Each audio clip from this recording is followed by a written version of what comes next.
ఎన్నికల సమయంలో తనిఖీలు నిర్వహించడం సర్వసాధారణం. అయితే ప్రస్తుతం సాధారణ ఎన్నికలు సమీపిస్తున్న నేపథ్యంలో నెల్లూరు జిల్లా వ్యాప్తంగా ప్రధాన కూడలిలో చెక్పోస్టు ఏర్పాటు చేసి ప్రతి వాహనాన్ని క్షుణ్ణంగా తనిఖీ చేస్తున్నారు. ప్రతి చెక్పోస్టులో ఒక డిఈ స్థాయి అధికారితో పాటు పోలీస్ డిపార్ట్మెంట్, రెవెన్యూ డిపార్ట్మెంట్ కు ఒక వీడియోగ్రాఫర్ ఉంటారు. ఇక దీనిపై పూర్తి సమాచారం మా నెల్లూరు ప్రతినిధి కృష్ణ అందిస్తారు.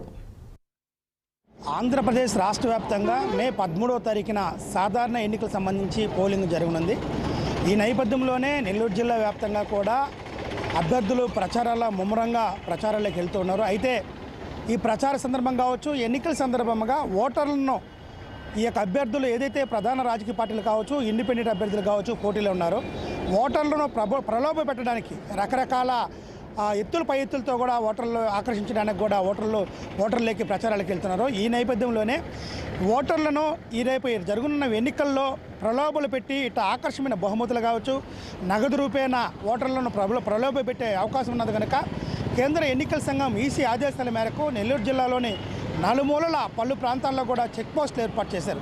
ప్రతి చెక్ పోస్టులో కూడా ఒక డిఈ స్థాయి అధికారిని ఏర్పాటు చేసి ఆ డిఈ స్థాయి అధికారి కింద ఏదైతే నా కానిస్టేబుల్స్ కావచ్చు, రెవెన్యూ డిపార్ట్మెంట్స్ ఒక వీడియోగ్రాఫర్ని పెట్టి డిఈ స్థాయి అధికారి స్థాయిలో ప్రతి చెక్ పోస్టులు కూడా క్షుణ్ణంగా పరిశీలిస్తున్నారు.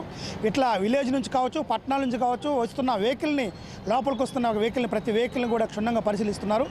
అయితే 50,000 రూపాయలు మించి నగదు ఉంటే మాత్రం దానికి సంబంధించిన వివరాలు అడుగుతున్నారు. వివరాలు అడిగి స్టింగ్ మానిటరింగ్ కమిటీ ఉంటుంది, దానికి అప్పచెప్తున్నారు. ఇప్పటికే 150 కోట్ల రూపాయలు అమౌంట్ సీజ్ చేస్తున్నారు. 50 కోట్ల రూపాయలకు సంబంధించి వెండి కావచ్చు, బంగారు నగలు కావచ్చు, చిన్న చిన్న వస్తువులు సీజ్ చేస్తున్నారు. ఇట్లా మద్యం కూడా సీజ్ చేస్తున్నారు. అయితే ఇప్పుడు ప్రస్తుతం ఎన్నికల అడావుడి ఎక్కువగా ఉన్న నేపథ్యంలో నెల్లూరు జిల్లాలో కూడా పలు చోట్ల అది ఒక చెక్ పోస్ట్ అని కాదు, సాధారణంగా నేషనల్ హైవేలో ఉన్న ప్రతి టోల్గేట్లో కూడా అనునిత్యం కూడా తనిఖీలు జరుగుతూ ఉంటాయి. ఈ ఎన్నికల నేపథ్యంలో మాత్రం నెల్లూరు జిల్లా వ్యాప్తంగా కూడా ఇట్లా నేషనల్ హైవేల నుంచి పట్టణాల్లోకి వచ్చే ప్రాంతాలు కావచ్చు, అట్లా విలేజ్ గ్రామాల నుంచి పట్టణ ప్రాంతాలు కావచ్చు, పలు ప్రాంతాల్లో కూడా చెక్ పోస్టులు ఏర్పాటు చేస్తున్నారు. చెక్ పోస్టులు ఏర్పాటు చేసి ప్రతి వాహనాన్ని, అదేవిధంగా అభ్యర్థులకు సంబంధించిన వాహనాలు కూడా ఎవరైతే అభ్యర్థులు ఉన్నారో అభ్యర్థులకు సంబంధించిన వాహనాలు కావచ్చు, మీడియా వాహనాలు కావచ్చు, ప్రతి వాహనాన్ని కూడా క్షుణ్ణంగా పరిశీలిస్తున్నారు.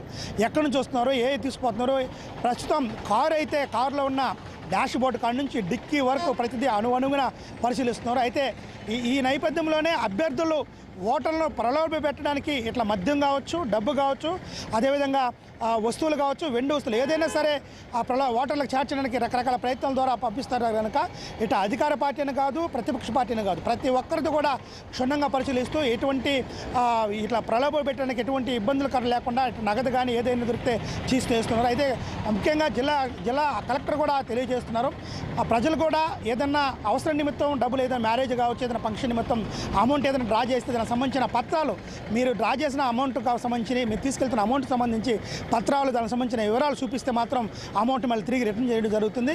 50,000 మించి మాత్రం ఎటువంటి పత్రాలు లేకుండా వెళ్తే మాత్రం ఖచ్చితంగా దాన్ని సీజ్ చేస్తామని తెలియజేస్తున్నారు. నెల్లూరు జిల్లాలో వ్యాప్తంగా కూడా ఏం జరుగుతుంది, ఎక్కడ వెబ్ క్యామ్లు పనిచేస్తున్నాయి, ఎక్కడ బూతులు పనిచేస్తున్నాయి, ఎక్కడ ఏ విధంగా చెక్కింగ్ జరుగుతున్నాయి కూడా ప్రస్తుతం కూడా కంట్రోల్ రూమ్ నుంచి కూడా డైరెక్టర్గా రాష్ట్ర ఎన్నికల స్థాయి